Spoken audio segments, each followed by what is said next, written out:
All right, so you're ready for a deep dive, huh? Yeah, let's do it. Into some vintage audio today. Oh, yeah. We are talking about Polk SDA speakers. Specifically the SDA SRS. Specifically the SDA SRS. From 1985. From 1985. Ooh, getting old school. Yeah, way back when, these speakers promised like a three-dimensional listening experience. Yeah. Which is kind of crazy, right? Yeah, pretty wild. So we're going to unpack a review from that year. Okay.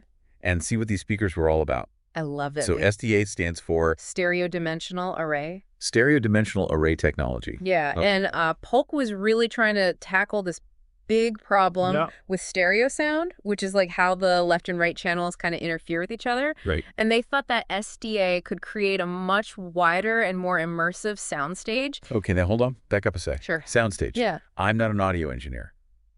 Okay, so imagine you're at a live concert, right?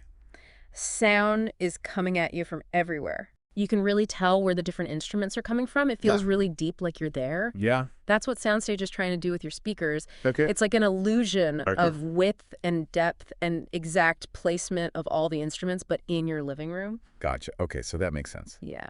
So to experience this three-dimensional sound, we're looking back at a 1985 review. Right. From Stereo Review magazine. Stereo Review magazine, yeah. Which was like the magazine for audiophiles back then. Oh, yeah. If you were serious about your stereo, Stereo Review was the magazine to read. Yeah, this was like the Bible. Yeah, exactly. And so their review of these SDA SRS speakers is like a total time capsule, It is. Gives us a glimpse into how this brand new technology was received. Totally. And to make things even more interesting, we are pulling this review from a website that is run by Polk Audio SDA enthusiasts. Wow, okay. Which is not officially affiliated with Polk Audio. But these people clearly know their stuff. Yeah, sounds like it. It's like getting, the info straight from the source. Yeah. From a community that is still, still into it. Super into it. That's awesome. Yeah, about this vintage technology. I love that. All right, so enough about the source. Let's get to the good stuff. Yeah, let's hear it. What did Stereo Review actually have to say about these SDA SRS speakers? Well, they were pretty impressed. Okay.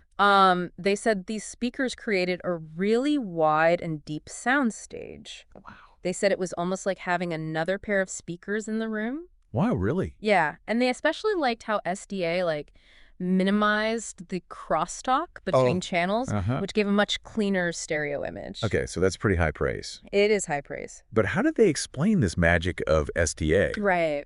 Did they actually get into the nuts and bolts? They did. They did. Okay. They explained that SDA uses a combination of strategically placed drivers. Yeah, the speakers inside the cabinets. Okay. And this really special network of filters.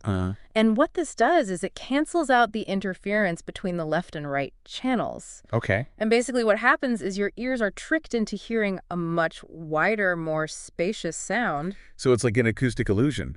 It is. It's very clever. Yeah, that's pretty clever. Yeah. But there's got to be some drawbacks, right? Yeah, I mean... No technology is perfect. You're right. They did say that this SDA effect...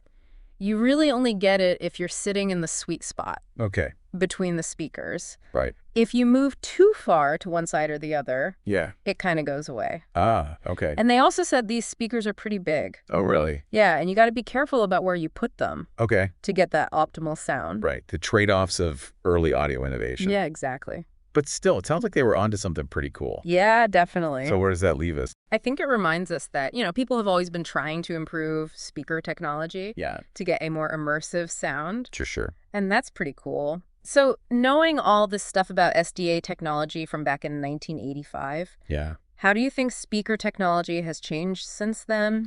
And what do you think is next? That's a great question. Yeah. For all of us to think about. Definitely. And that's our deep dive for today. Awesome. We'll see you next time.